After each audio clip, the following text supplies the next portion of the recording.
and welcome to my channel. Welcome to my first ever YouTube video. Thank you for joining me. Thank you for clicking on this video.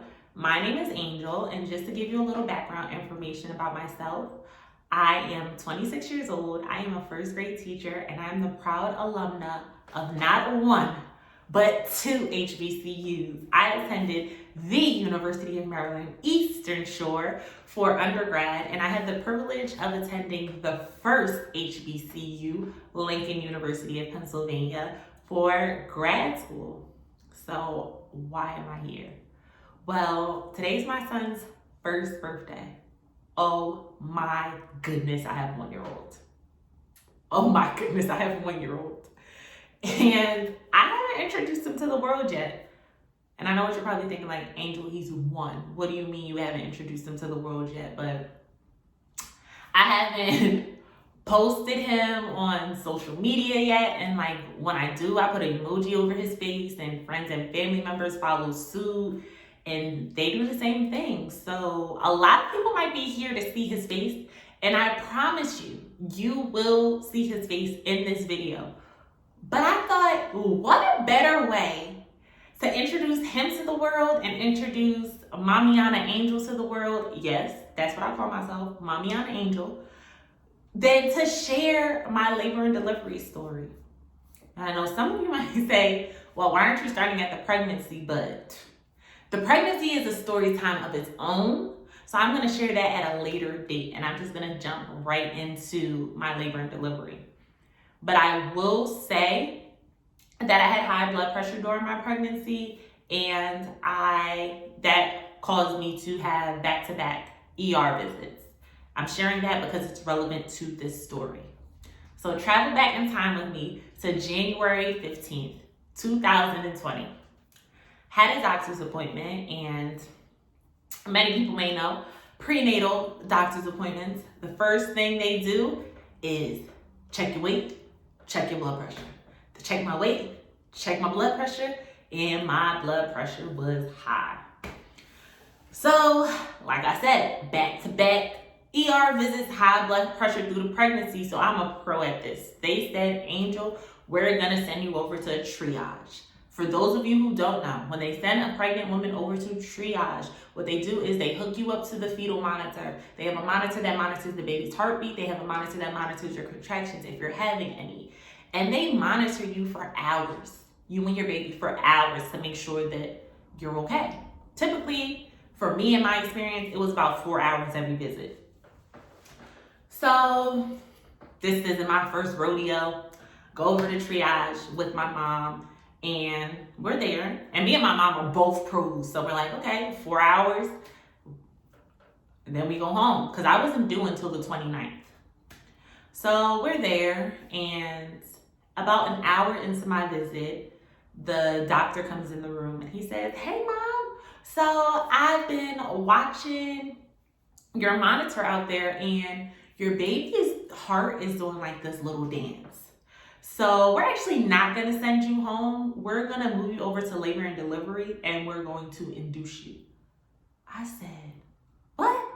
They were like, yeah. I'm like, are you serious? Because for those of you who know, I was over pregnancy. Every day I'm like, come out, get out, get out, get out. I was over pregnancy. So that was music to my ears. The first thing I did was call his father. Doop, doop, doop. We live, baby, we live. It's time. They are inducing me today. You need to get here now. His dad comes within like 45 minutes. His dad's there, my mom's there. The doctors, nurses come in and they talk to me and they say, okay, mom, so we're gonna start your induction process at 12 a.m. on January 16th. So, you know, they tell me how the process goes. We're gonna give you Pitocin. We're gonna use this balloon-like object, put it in you, blow it up, and start your labor process. So I'm like, okay. So at this point, it's like 11 o'clock at night. My mom goes home and she's like, I'll be back tomorrow. My mom goes home, it's me and his dad. At 12 a.m., they come in to start the induction process. They come in with the Pitocin, they put it in my IV, and right before they put the balloon they start that balloon process. It's probably not a literal balloon, but I'm gonna call it a balloon. Right before they started the balloon process, my nurse says to me, you should take the epidural because you're getting induced. So we already know you're gonna be in pain because labor is pain. And the amount of pain that you might be in is gonna be a little higher because we're inducing you. And my pain tolerance is very low. So I was like, you know what? Give it to me. Bring on the drugs. So I must say, I gave birth at a teaching hospital. So doctor comes in to give me the epidural. He comes in with his training. Now, typically when doctors are training people, the doctor walks the trainee in through how to, conduct the procedure. So they tell me, okay, mom, sit completely still. Any slight movement and you can be paralyzed, so you don't want to move. I sit as still as I can, and they stick me. Well, trainee sticks me. She sticks me. And what? It's not quite in the right spot. So she's gonna have to, this is a doctor talking to me. So she's gonna have to remove it and do it again. Okay. So don't move. You have to stay completely still. You don't gotta tell me twice I like to walk. I'm not moving. Completely still, not moving, and she sticks me again. What? It's not quite in the right spot, so we're gonna have to do. Doc, at this point, Doc, we're gonna need you to do it. Skip the training. I'm not a test dummy. Try it on the next one. Doc, I need you to step in. Doctor steps in. He gives me the epidural, and I feel it. It's work. Well, I don't feel it because I'm now numb, but it's working. They put the balloon in me, and they pump it up to 4 centimeters. They're like, okay, mom, this should allow your cervix to dilate to 4 centimeters. And then once it gets to 4 centimeters, we're going to remove the balloon and let your body do what it does. Okay, sounds like a plan. So around 6 a.m., they come in, and yay, mommy, you're 4 centimeters dilated. So they take the balloon out. And my body's doing what it's doing. Around 8 a.m., they come back in, and yay, mommy, you're 5 centimeters dilated. So at this point, we live, baby. I'm calling my sisters. I'm calling my squad.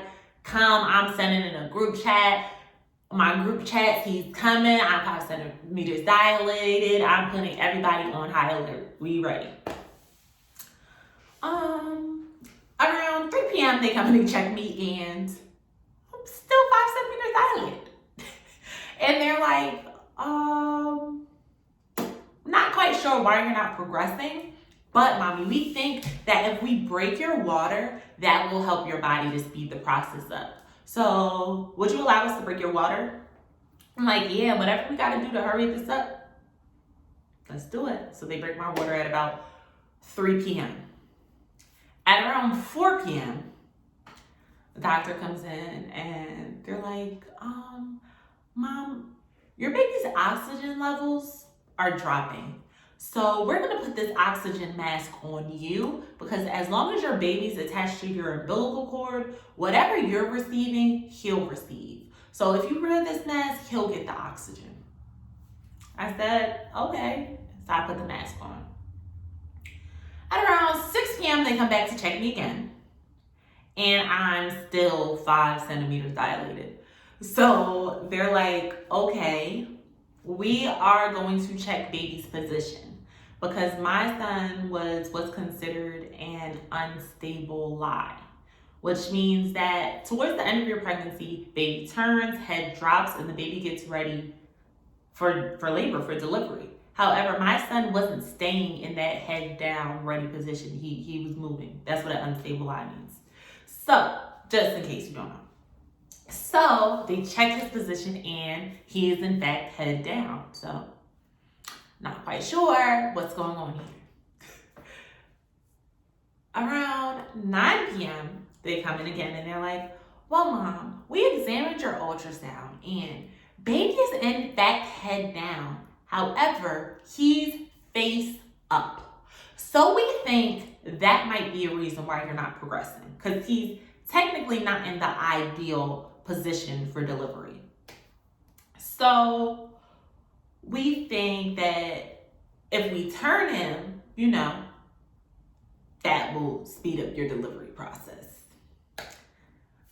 I'm gonna say, for the purpose of this video, I said, go ahead and turn him. They're like, okay, we're gonna get the doctor with the small hands. And I'm like, why does it matter what size the doctor's hands is? Because from what I know about turning a baby, they turn a baby from the outside. So whether the hands are big or small, the baby's turning. But I thought big hands would help that turning process better, but they gonna get the doctor with the small hands. So they go to get the doctor with the small hands, and about 4 doctors walk in, 2 nurses, and my son Tyler's in there. The nurse, who's been here with me all day, she's my sister at this point.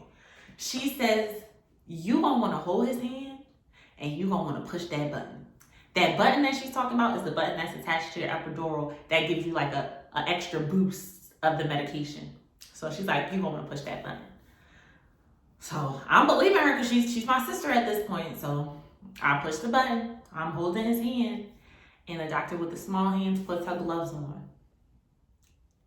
And she sticks her hand, wrist, like up this much of her hand, arm, objects, body part, in me, up me, and grabs my son by his temple and turned him around 180 degrees inside of me.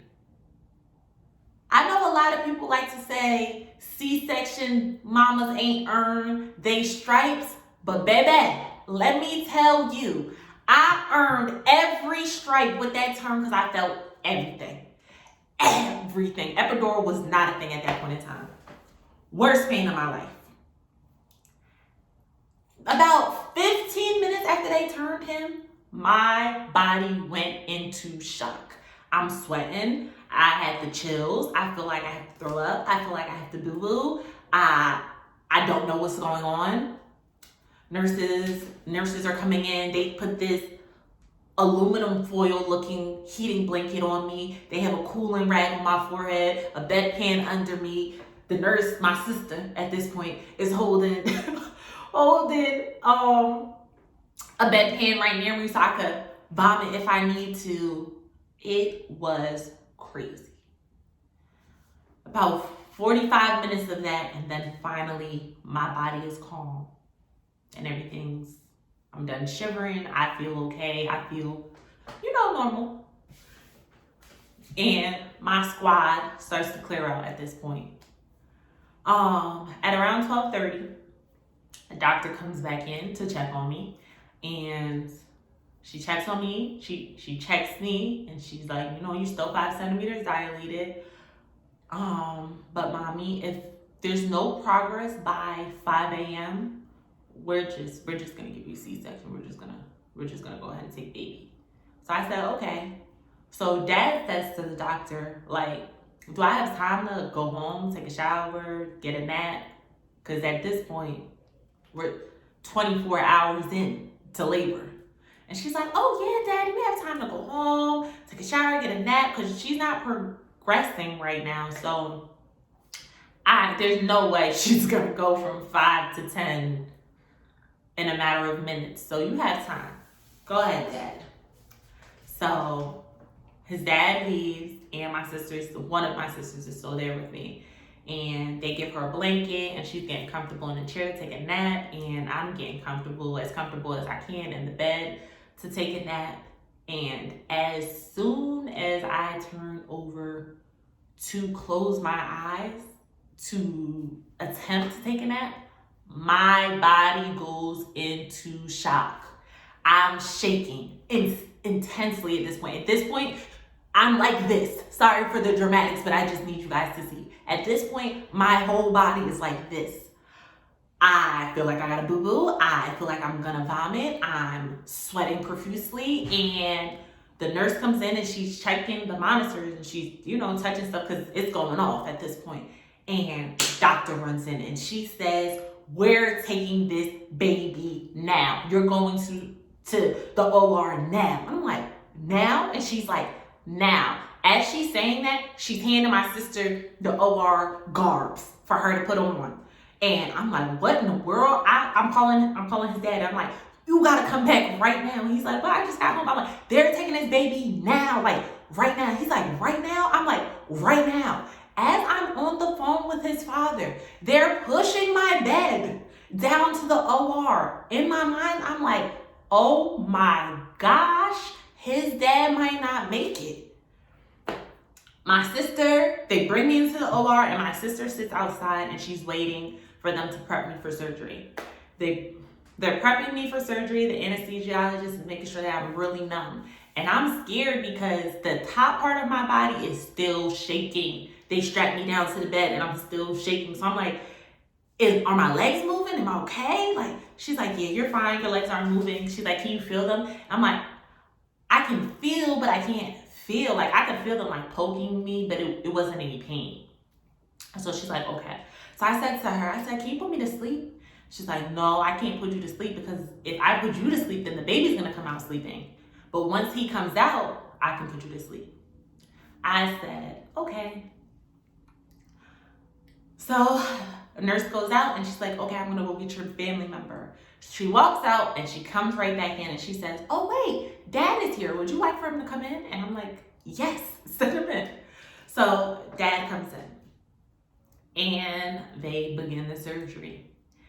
And I can hear the doctors like whispering. I can't hear exactly what they're saying, but I can hear their whispers. And what I hear from their whispers is not good. They're whispering, they're calling codes, they calling more doctors. I'm like, what is going on? And then finally, at 3:59 a.m., my son is born. But he's not crying. There's no cry. There's no cry. And I'm like, what in the world? I look up at the time, and that was 4 a.m. And he was born at 3:59. And he's still not crying. And I'm like, what in the world? Why isn't my baby crying? Why isn't my baby crying? So I say to his dad, I'm like, why isn't he crying? Like, look, is he okay? Is my baby okay? So his dad stands up to look to see if he can see him. And as soon as he stands up, mind you, my body's wide open. So they're like, sir, can you please sit down? So he sits down. And as soon as he sits down, we hear the faintest of cries. And then they bring my baby over to me. And he was purple. But he was the cutest purple baby I've ever seen in my life. And I kissed him. And literally, as soon as I kissed him, she put me to sleep. Old girl really, sis was really doing her job because she put me right to sleep. I didn't even get to say, like, is he okay? They wake me up before they take me out of the OR, I guess to see if, I'm alive. And I asked them, I'm like, is my baby okay? Where's my baby? And they're like, oh, he's fine. He's with his dad. Like, dad is with him. I'm like, okay. So they bring me to, I fall asleep again, and they bring me over to the recovery room. And while I'm in recovery, someone wakes me up, and she taps me. She says, Mom, I have something for you. So I slowly open my eyes, and she gives me this picture of my son. And this is how I met my son. She gave me this picture of my son, and it says, hi mama, my first photo. I weigh 8 pounds, 3.5 ounces, and I am 20.25 inches long. I can't wait to meet you. And this is how I met my baby boy. I'm going to go into the story as to why he was purple, his NICU experience. If you want to hear more about that, come on back. come watch more videos. You'll learn all about that. If you made it this far in the video, thank you. Thank you for sticking around. So without further ado, the moment you guys have all been waiting for, drum roll please, the face reveal. I have decided that every video that I make about my son, I will be writing him letters, giving him advice, telling him how I feel in the moment so that he can look back and watch them later on. So my first video, my first letter. Here's my letter, here's my son. Dear son, from the moment that my pregnancy and your existence became a reality to me, I became aware of and began to feel your energy. Son, the energy that you possess is great. You carry the energy of all the great kings that come before you. In fact, all of your physical characteristics attest to just how great you are. The melanin in your skin, the command in your stature, the honey in your eyes, the shine in your smile, the care in your hands, the power and intellect in your mind, and the love in your heart are all the innate traits that make you a king. We don't call you Prince for no reason, and don't let anyone ever tell you any different. You want to know something funny? On Twitter, they said we were supposed to get our superpowers on December 21st, 2020, but joke's on them because my powers activated on January 17th. You're my reason why. You're the push I need to overcome obstacles, and I never would have made it this far without you. And I mean that to this day. Whatever point in time in the future you might be watching this, I wouldn't be where I am without you. And being your mom will forever be my greatest accomplishment. Thank you for choosing me. Happy birthday, baby boy. I love you so much. And thank you for watching. Thank you for watching this video. If you made it all the way to the end, you might as well subscribe. Click that subscribe button. Comment down below. Tell me what other kind of videos you want to see. I want to hear about your labor and delivery story. If you have any questions, feel free to ask. And while you're at it, click that little bell so you can get a notification every time I upload. Can't wait to see you guys in my next video. Bye, guys.